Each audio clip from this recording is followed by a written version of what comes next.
Hi friends, ಎಲ್ರಿಗೂ ನಮಸ್ಕಾರ ರೀ. ನಿನ್ನೆ ನಡೆದಂತ Royal Challengers Bangalore versus Hyderabad very interesting ಆಗಿರುವಂತ ಮ್ಯಾಚ್ ಆಗಿತ್ತು. ನಿನ್ನೆ ರಾಯಲ್ ಚಾಲೆಂಜರ್ಸ್ ಬ್ಯಾಂಗ್ಳೂರ್ದವರು ಒಂದು ಟಾರ್ಗೆಟ್ ಅನ್ನ ಫಿಕ್ಸ್ ಮಾಡ್ಬೇಕಂತ ಒಂದು ಪ್ರೀ ಪ್ಲಾನ್ ಅನ್ನ ಮಾಡಿಕೊಂಡಿದ್ರು. ಆದ್ರೆ ಟಾಸ್ ಗೆದ್ದಂತ ಹೈದರಾಬಾದ್ ಟೀಮ್ದವರು ಅವರು ಒಂದು ಬ್ಯಾಟಿಂಗ್ ಲೈನ್ ಅಪ್ ಅಂತ ನಿಮ್ಗೆ ಗೊತ್ತೇ ಇದೆ. ಅದರಲ್ಲಿ ಎಂಟ್ರಿಜ್ ಕ್ಲಾಸನ್, ಇಶಾನ್ ಕಿಶನ್, ಅಭಿಷೇಕ್ ಶರ್ಮಾ ಇವರಂತ ಟಾಪ್ ಆರ್ಡರ್ ಬ್ಯಾಟ್ಮನ್ಸ್ ಗಳು ಹೊಂದಿದ್ದಂತ ಹೈದರಾಬಾದ್ ಟೀಮ್ದವರು ಒಂದು ಟಾಸ್ ಅನ್ನ ಆಯ್ಕೆ ಮಾಡಿಕೊಂಡು ಬ್ಯಾಟಿಂಗ್ ಅನ್ನು ತಗೊಂಡ್ರು. ಬ್ಯಾಟಿಂಗ್ ಬಂದಂತ ಟ್ರಾವಿಸ್ ಹೆಡ್ ಕೂಡ ಜಾಸ್ತಿ ರನ್ ಕೊಡ್ಲಿಲ್ಲ, ಹಾಗಾಗಿ ಕ್ರೀಸ್ ಪೆವಿಲಿಯನ್ ಸೇರಿದ್ರು. ನೆಕ್ಸ್ಟ್ ಮ್ಯಾಜಿಕ್ ಮಾಡಿದವರು ಯಾರಂದ್ರೆ ಅಭಿಷೇಕ್ ಶರ್ಮಾ 56 ರನ್ ಹೊಡೆದ್ರು. ಅವರು ಒಂದು ಸೆನ್ಸೇಷನಲ್ ಬ್ಯಾಟಿಂಗ್ ಮಾಡಿದಂತ ಅಭಿಷೇಕ್ ಶರ್ಮಾ ಸುಮಾರು ಕ್ಯಾಚ್ಗಳನ್ನ ಎಬ್ಸಿದ್ರು. ಆದ್ರೆ RCB ಪ್ಲೇಯರ್ಸ್ಗಳು ಜಾಸ್ತಿ ಯಾವ ಕ್ಯಾಚೇ ಇಡ್ಲಿಲ್ಲ, ಹಂಗಾಗಿ ಮಿಸ್ಫೀಲ್ಡ್ ಆಗೋದ್ರಿಂದ ರನ್ ಚೆನ್ನಾಗಿ ಹೊಡೆದ್ರು. ಅವ್ರ ಜೊತೆಗೆ ಮೋಸ್ಟ್ ಸೆನ್ಸೇಷನಲ್ ಬ್ಯಾಟಿಂಗ್ ಮಾಡಿದ್ದಾರೆ ಅಂದರೆ ಇಶಾನ್ ಕಿಶನ್ 79 ರನ್ಸ್ ಹೊಡೆದ್ರು. ಆ ಒಂದು ರನ್ ಕಾಂಟ್ರಿಬ್ಯೂಟ್ ಮಾಡಿದ ಕಾರಣಕ್ಕಾಗಿ ಒಂದು ಗ್ರೋತ್ ಮತ್ತು ಕಲೆ ಹಾಕಲಿ. ಅವ್ರ ಜೊತೆಗೆ ಪಾರ್ಟ್ನರ್ಶಿಪ್ನ ಒಂದು ಬಿಲ್ಡ್ ಮಾಡಿದವರು ಯಾರಂತಂದರೆ ಎಂಟ್ರಿಜ್ ಕ್ಲಾಸನ್ 51 ರನ್ ಹೊಡೆದ್ರು. ಹಂಗಾಗಿ RCB ಬಾಲರ್ ಮೇಲೆ ತುಂಬ ಪ್ರೆಷರನ್ನು ಹಾಕಿ ರನ್ನನ್ನು ಗಳಿಸಿದರು. ಭುವನೇಶ್ವರ್ ಕುಮಾರ್, ಆ್ಯಜಲ್ ವುಡ್, ರಸಿಕ್ ಸಲಾಮ್ದಾರ್ ಇಂಥ ಟಾಪ್ ಬಾಲರ್ಸ್ಗಳನ್ನ ಕೊಲ್ಯಾಪ್ಸ್ ಮಾಡಿದಂಥವರು ಒಂದು ಬೃಹತ್ ಮೊತ್ತವನ್ನು ಕಲೆ ಹಾಕಿದ್ರು. 255 ಸ್ಕೋರ್, 4 ವಿಕೆಟ್ಗೆ 20 ಓವರ್ ಕಂಪ್ಲೀಟ್ ಆಗಿ ಹೊಡೆದ್ರು. ಅದು ನೆಕ್ಸ್ಟ್ ಬಂದಂಥ ಚೇಸಿಂಗ್ನಲ್ಲಿ ರಾಯಲ್ ಚಾಲೆಂಜರ್ಸ್ ಬೆಂಗಳೂರು ಬ್ಯಾಟಿಂಗ್ ಮಾಡುವಾಗ ಓಪನರ್ ಬಂದಂಥ ವಿರಾಟ್ ಕೊಹ್ಲಿ ಮತ್ತು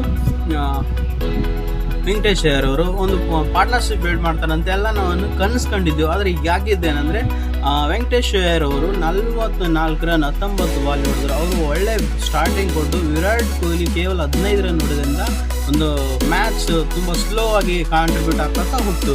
ವಿರಾಟ್ ಕೊಹ್ಲಿ ವಿಕೆಟ್ ಹೋಗೋದಂದ್ರೆ ಎಲ್ಲ RCB ಫ್ಯಾನ್ಗಳು ಬೇಜಾರಾಯಿತು. ನೆಕ್ಸ್ಟ್ ಬಂದಿದ್ದೆ ನಮ್ಮ ನೆಚ್ಚಿನ ನಾಯಕ ಇರುವಂಥ ರಜತ್ ಪಟಿದಾರ್ ಅವರು ಬ್ಯಾಟಿಂಗನ್ನು ತುಂಬ ಸ್ಲೋಲಿ ಸ್ಟಾರ್ಟ್ ಮಾಡಿದ್ರು. ಒಂದು ಫಿಕ್ಸ್ ಟಾರ್ಗೆಟ್ ಯಾಕೆ ಇಟ್ಟಿದ್ರು ಅಂದರೆ RCB ರಿಯಲ್ ಬೇಕಾಗಿತ್ತು 165 ರನ್ ದಾಟಬೇಕಾಗಿತ್ತು. ಆ ಕಾರಣಕ್ಕಾಗಿ RCB ಮ್ಯಾಚ್ ಸೋಲುತ್ತೆ ಅಂತ ಆಲ್ಮೋಸ್ಟ್ ಅಲ್ಲಿ ಎಲ್ರಿಗೂ ಗೊತ್ತಿತ್ತು. ಬಟ್ RCB ಕ್ಯಾಪ್ಟನ್ ಮಾಡಿದಂಥ ಒಂದು ಮ್ಯಾಜಿಕ್ ಏನಪ್ಪ ಅಂದರೆ 165 ಟಾರ್ಗೆಟ್ನ ನಾವು ಚೇಂಜ್ ಮಾಡಿದ್ರೆ ನಾವು ಪಾಯಿಂಟ್ಸ್ ಟೇಬಲಲ್ಲಿ ಮೊದಲ ಸ್ಥಾನ ಉಳ್ಕೊಳ್ತೀವಿ ಅಂತ ಒಂದು ಪ್ರೀ ಪ್ಲಾನ್ ಮಾಡಿಕೊಂಡು ಬಂದಿದ್ರು. ಹಂಗಾಗಿ ಅವ್ರ ಜೊತೆ ಪಾರ್ಟ್ನರ್ಶಿಪ್ ಬಿಲ್ಡ್ ಮಾಡಿದ್ದು ಕೃಣಾಲ್ ಪಾಂಡ್ಯ ಏನಂದರೆ 41 ರನ್ನು, ರಜತ್ ಪಟಿದಾರ್ 56 ಇಬ್ಬರು ಕಾಂಟ್ರಿಬ್ಯೂಟ್ ಮಾಡಿ 200 4 ವಿಕೆಟ್ಗೆ 20 ಓವರ್ಗೆ ಕಂಪ್ಲೀಟ್ ಮಾಡಿದರು. RCB ರಿಯಲ್ ಪ್ಲಾನ್ ಮಾಡಿದ್ರು ಅಂದರೆ 165 ಯಾಕೆ ಮಾಡಿದ್ರು ಅಂದರೆ RCBಗೆ ಫಸ್ಟ್ ಕ್ವಾಲಿಫೈಯರ್ ಮ್ಯಾಚ್ ನಡೆಯುತ್ತೆ. ಅದರಲ್ಲಿ GT ಜೊತೆ ಕಾಂಪಿಟೇಷನ್ ಇರುತ್ತೆ. GT ಜೊತೆ ಮ್ಯಾಚ್ ಸೋತ್ರೂ ಕೂಡ RCBದವರು ಡೈರೆಕ್ಟಾಗಿ ಫೈನಲ್ ಹೋಗಿ ಇನ್ನೊಂದು ಅವಕಾಶ ಇರುತ್ತೆ.